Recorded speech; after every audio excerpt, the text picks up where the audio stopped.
Hi అండి. Welcome back to our channel. ఈరోజు వీడియోలో చాలా సింపుల్‌గా అండ్ టేస్టీగా స్వీట్ కార్న్ రైస్‌ని 10 నిమిషాల్లో ప్రిపేర్ చేసుకోవచ్చండి. చాలా టేస్టీగా బాగుంటుంది ఫ్రెండ్స్. తప్పకుండా ఒక్కసారి ఇలా ట్రై చేయండి. మనకి స్వీట్ కార్న్స్ అనేవి ఇప్పుడు సీజన్ కదా దొరుకుతాయి కాబట్టి చాలా సింపుల్‌గా చేసుకోవచ్చు. పిల్లలు కూడా బాగా ఇష్టపడతారండి. సో దానికోసం ముందుగా నేనైతే ఇక్కడ స్వీట్ కార్న్ ఉండాలి కదా. సో స్వీట్ కార్న్ గింజల్ని ఒక కప్పు వరకు తీసుకున్నానండి. సో ఇప్పుడు మనకి సీజన్ కాబట్టి ఎలాగో దొరుకుతాయండి. తెచ్చుకొని ఇలా ఒకసారి ట్రై చేయండి.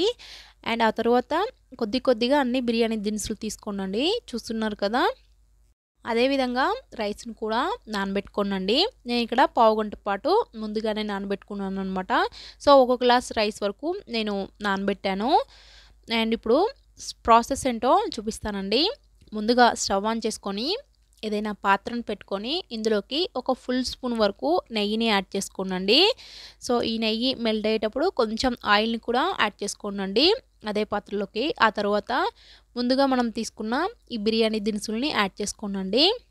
మరీ ఎక్కువగా తీసుకోవద్దండి, మళ్ళీ బిర్యానీ ఫ్లేవర్ వచ్చేస్తుంది అనమాట. ఇది స్వీట్ కార్న్ రైస్ కాబట్టి అన్నీ కొద్దిగా చూసుకొని తీసుకోనండి. కొంచెం మనకి ఈ దినుసులు ఫ్రై అయిన తర్వాత ఇందులోకి ఒక 7-8 వరకు జీడిపప్పులు ఉంటే యాడ్ చేసుకోనండి, లేదంటే వదిలేయచ్చు. అండ్ అలాగే ఒక ఫుల్ స్పూన్ వరకు అల్లం వెల్లుల్లి పేస్ట్ యాడ్ చేసుకోనండి. అల్లం వెల్లుల్లి పేస్ట్ ఇలా బాగా మగ్గిన తర్వాత ఇందులోకి సన్నగా కట్ చేసుకున్న పచ్చిమిర్చి ఒక 5-6 వరకు తీసుకున్నానండి. అలాగే ఒక చిన్న క్యారెట్ కూడా ముక్కలుగా కట్ చేసుకొని యాడ్ చేసుకున్నాను. అండ్ అదేవిధంగా ఒక చిన్న ఆనియన్ కూడా సన్న ముక్కలుగా చిరికల్లాగా కట్ చేసుకొని యాడ్ చేసుకున్నాను. అండ్ ఒక చిన్న టమాటోని కూడా ఇలా పొడవుగా కట్ చేసుకొని యాడ్ చేసుకున్నాను. ఇందులో కొన్ని స్ప్రింగ్ ఆనియన్స్ కూడా యాడ్ చేశానండి. సో ఇవన్నీ కొంచెం బాగా మగ్గించుకోనండి ఇలా.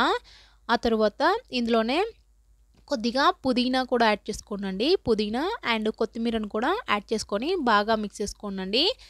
అన్నీ కూడా ఎక్కువ వేసుకోవద్దండి. టమాటా అయినా క్యారెట్ అయినా స్వీట్ కార్న్ రైస్ కాబట్టి కొంచెం అన్నీ లిమిట్గా చూసుకొని తీసుకొని యాడ్ చేసుకోనండి. అండ్ పుదీనా కొత్తిమీరను కూడా బాగా ఇలా ఫ్రై చేసుకోనండి, మంటను మీడియం ఫ్లేమ్లో పెట్టుకొని. అండ్ కొంచెం మనకి టమాటో కుక్ అయిన తర్వాత ఇందులోకి ముందుగా తీసి పెట్టుకున్న స్వీట్ కార్న్ గింజల్ని యాడ్ చేసుకోనండి. నేను ఇక్కడ ఒక కప్పు వరకు ఈ స్వీట్ కార్న్ గింజల్ని తీసుకున్నాను.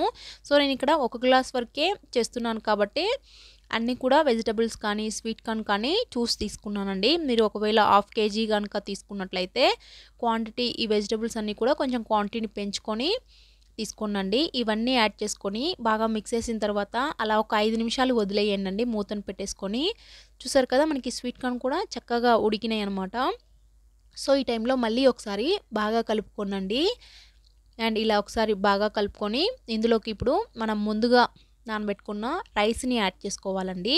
మామూలుగా వాటర్ వేస్తారు చాలామంది. సో వాటర్ వేయకుండా డైరెక్ట్గా ఇలా రైస్ని యాడ్ చేసుకోనండి. నీళ్ళేమీ రాకుండా రైస్ని యాడ్ చేసుకొని బాగా కలుపుకోనండి. ఇప్పుడు ఒకసారి బాగా మిక్స్ చేసిన తర్వాత ఇందులోకి ఒక స్పూన్ వరకు ధనియాల పొడిని యాడ్ చేసుకోనండి. అండ్ ధనియా పొడి కూడా యాడ్ చేసుకొని అలాగే ఒక స్పూన్ వరకు సాల్ట్ను కూడా యాడ్ చేసుకొని బాగా మిక్స్ చేసుకోనండి.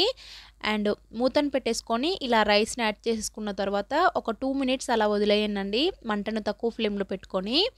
అండ్ ఒక 2 మినిట్స్ అలా రైస్ను కూడా అలా వదిలేసిన తర్వాత అండ్ బాగా కలుపుకొని ఇందులో 1:30 వరకు వాటర్ని తీసుకున్నానండి. ఒక గ్లాస్ రైస్కి 1:30 వరకు తీసుకున్నాను. సో రైస్ని నేను ముందుగానే ఒక పావుగంట పాటు నానబెట్టుకున్నానండి. సో నేను ఇక్కడ మామూలుగా నార్మల్ రైసే తీసుకున్నానండి. కావాలంటే మీరు బాస్మతి రైస్ అయినా తీసుకోవచ్చు, ఇంకా టేస్టీగా బాగుంటుందండి. సో రైస్ని కూడా యాడ్ చేసుకొని ఇప్పుడు ఒకసారి సాల్ట్ సరిపోయిందో లేదో చెక్ చేసుకోనండి. అండ్ ఆ తర్వాత అండ్ మూతను పెట్టుకొని ఇలా వాటర్ అంతా కూడా కొంచెం అబ్జర్వ్ అయిపోయిన తర్వాత రైస్లోకి ఒకసారి బాగా కలుపుకోనండి. అంటే మధ్యలో కలుపుతూనే ఉండండి. అండ్ మనకి రైస్ అయితే చూసారు కదా చక్కగా ఉడికిందండి, పొడిగా చాలా టేస్టీగా బాగుందండి. ఎప్పుడైనా ఇలాంటి స్వీట్ కార్న్ రైస్ అయినా పలావ్స్లో అయినా వెంటనే ఉడకంగానే సర్వ్ చేసుకోకుండా ఒక 10 నిమిషాలు అలా వదిలేయండి మూతను పెట్టేసుకొని. అప్పుడే చాలా టేస్టీగా బాగుంటుందండి. అండ్ నేనైతే ఇక్కడ సర్వ్ చేసుకుంటున్నాను అనమాట. నేను చేసిన ఈ రైస్ వచ్చేసి ఒక 3 మెంబర్స్ వరకు తినొచ్చు అనమాట.